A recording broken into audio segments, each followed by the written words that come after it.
Hello guys, welcome to one and all on my channel. Hope all are doing well. So today we will learn about how we can use Flask and React.js, combining them and using Python Flask as a backend and React.js as a frontend.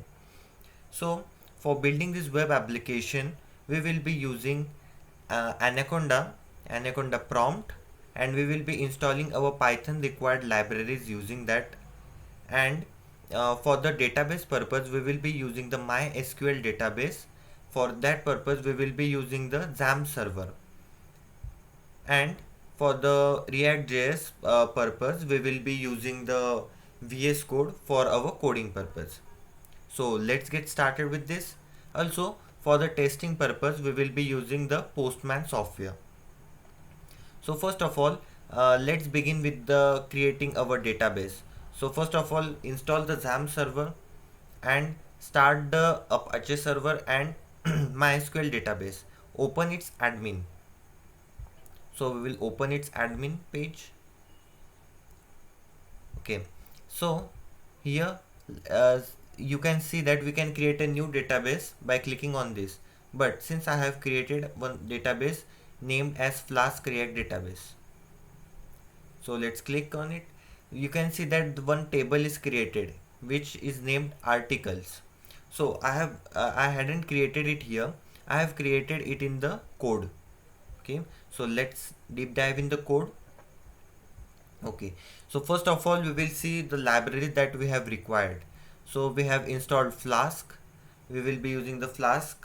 Then Flask SQL Alchemy for the database purpose, date and time, Flask Marshmallow for our database purpose, schema building purpose, and Flask course.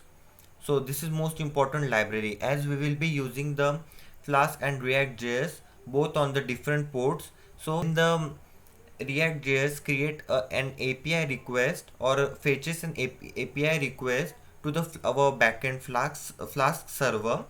So it should accept the request. So for that purpose we will be using the course. So we have given the our app name in the course. We will be using the MySQL database. The SQL Alchemy database URI is available on the official website of the Flask for connecting the database. You can use different types of database here like PostgreSQL, SQLite 3, and many more. So let's get started.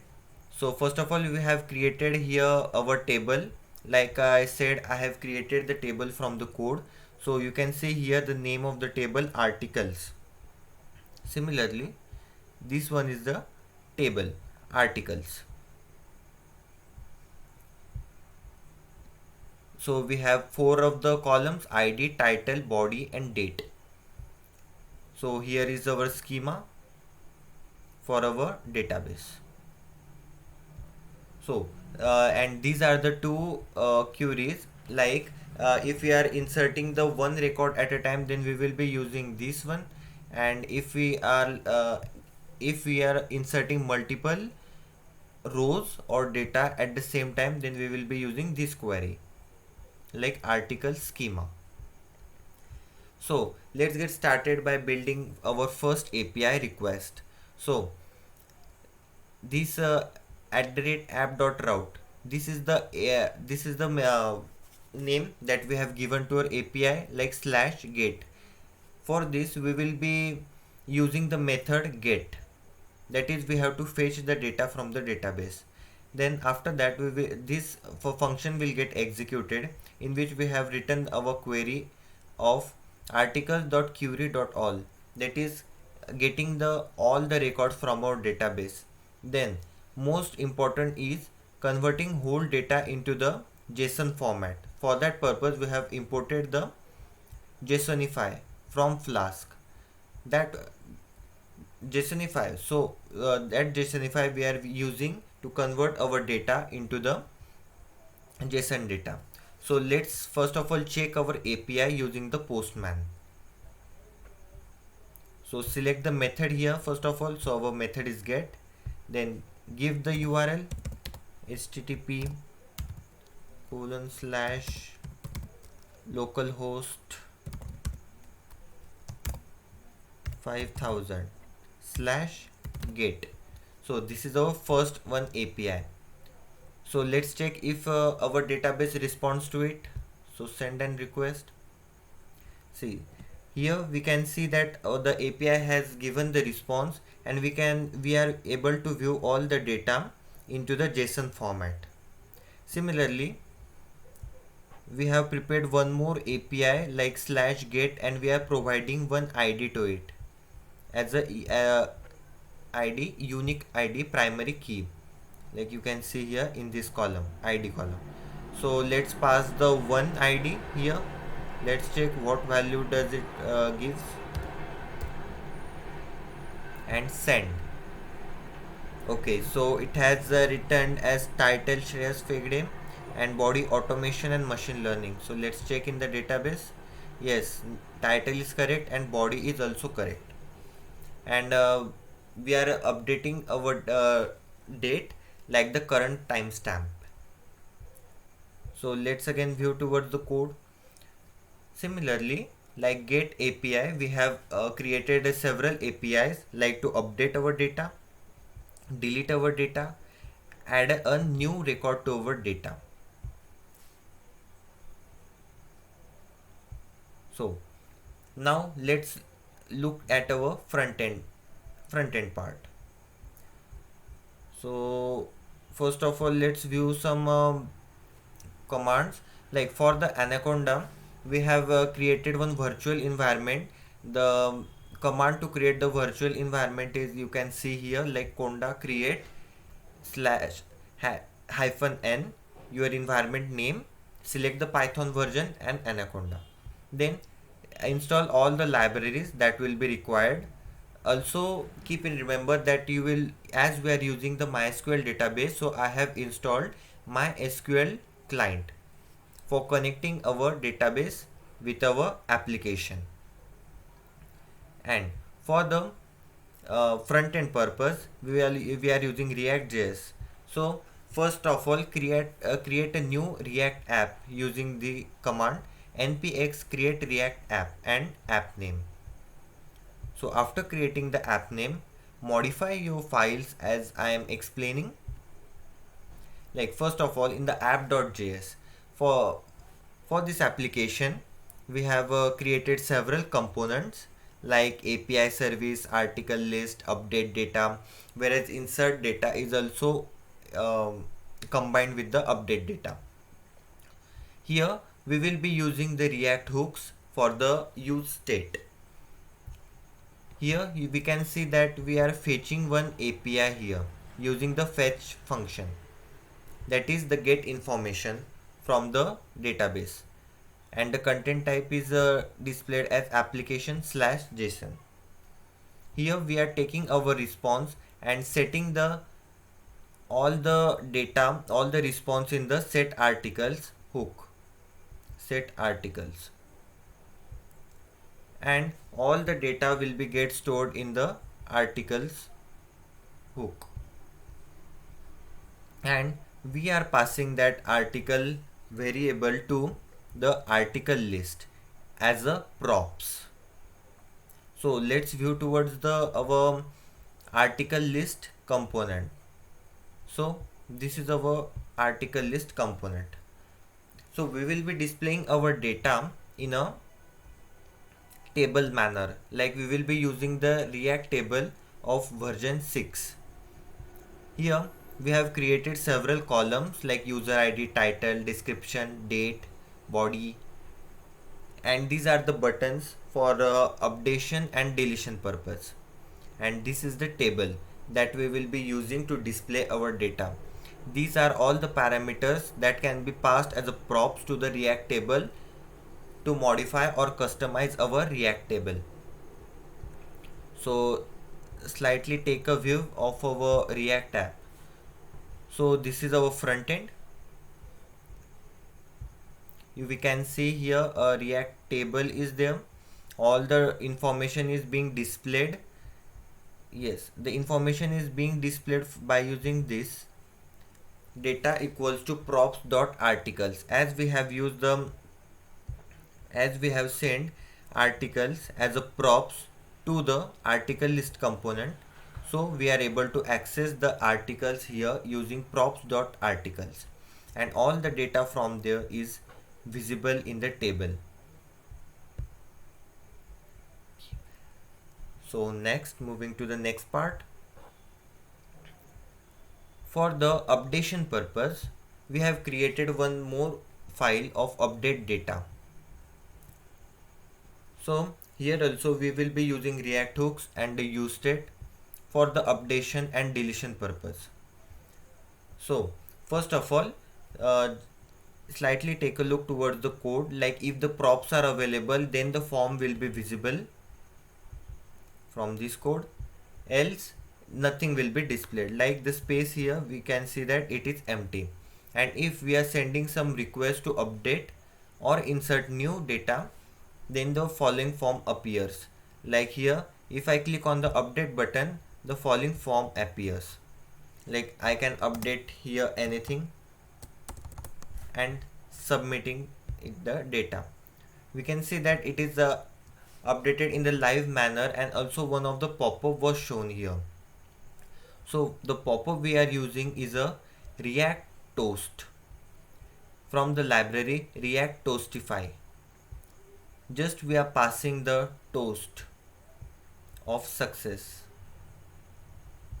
Similarly for another operations like deletion, updation, insertion. Also, let's take a look at the API service file. So here we have mentioned all the APIs that we will be using for the updation, deletion and insertion of our data into the database. If the data is fetched from the database, then it will be converted into the JSON format, while if we are inserting or updating certain data, then the data will be converted from the JSON to the string format using the stringify method. So let's take a clear view at the front end. So this is the data. As we have seen the updation method, now we will see about the deletion. So now let's delete one record. It will create a pop-up like, are you sure you want to delete? If we click on the cancel, here we can see that the deletion aborted, one pop-up is there. And if we click on OK, we can see that the record is deleted successfully, pop-up is showing, and also the record is deleted in the live manner. So let's come back. Now let's take a view at the insertion.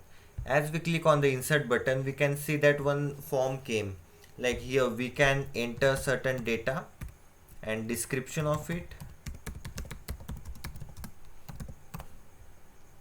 and if we click on the insert data, the data will be inserted, like record inserted successfully, and we can see the like newly created row here. We can see more number of rows here. Now if we click on the cancel button, what will happen? So I want to insert new data, but suddenly I want to cancel that. So if we click on the cancel button, in the similar fashion we can see the pop-up arises, record insertion is cancelled. For in the similar manner, the update can be also cancelled. Record updation cancelled. So this beautiful notification we have created using the Toast library of the React.js. This one from the React Toastify. So this was a web application created using the Flask and React.js. Here we can see that the response from the Flask in which we have created our APIs, we can see that it is returning the data in the JSON format, and also we can test our API here, like it will respond certain data.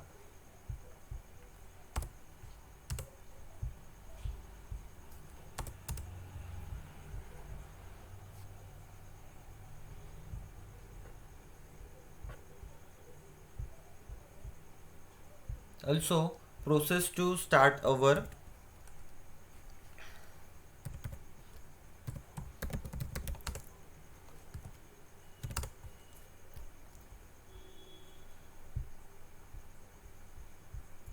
process to start our Flask backend. So first of all, open up your Anaconda prompt after installing the Anaconda. Like here we can see that Anaconda prompt here. From here we can open that. Now move to your directory in which you want to do your code. Then create a virtual environment using the following command, like conda create your environment, then name and Python version and Anaconda. Like here we can see that there are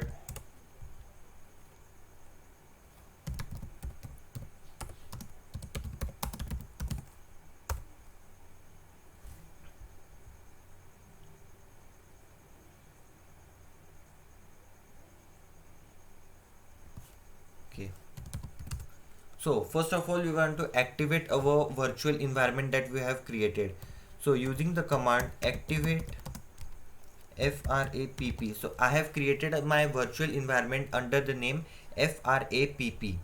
So just enter. Now that virtual environment will be activated, and install all the required libraries in the Flask or another libraries like Course, Marshmallow, MySQL client inside this frapp virtual environment as you give any of your name. Then simply just run python app.py. Just by this command our Flask server will be running and all the data will be accessible here from our APIs, and this will be the front end.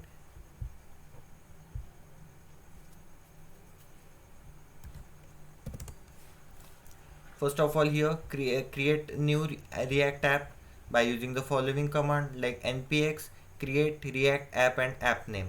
So I have created my app and named it as front end, and simply I have moved it to the front end directory and just entering the command npm start, and it will start the our React.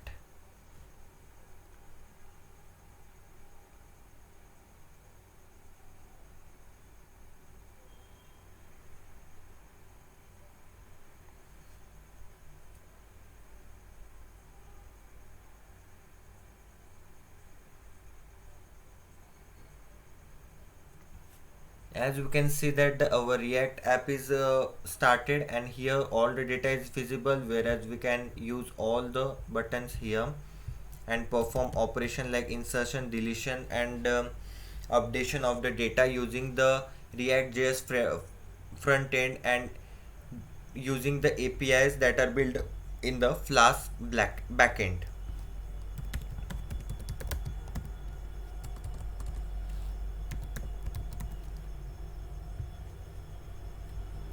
Record inserted successfully. So guys, this much for this tutorial. Meet you in the next video. Please feel free to ask any queries related to this. Bye. Thank you for watching this video.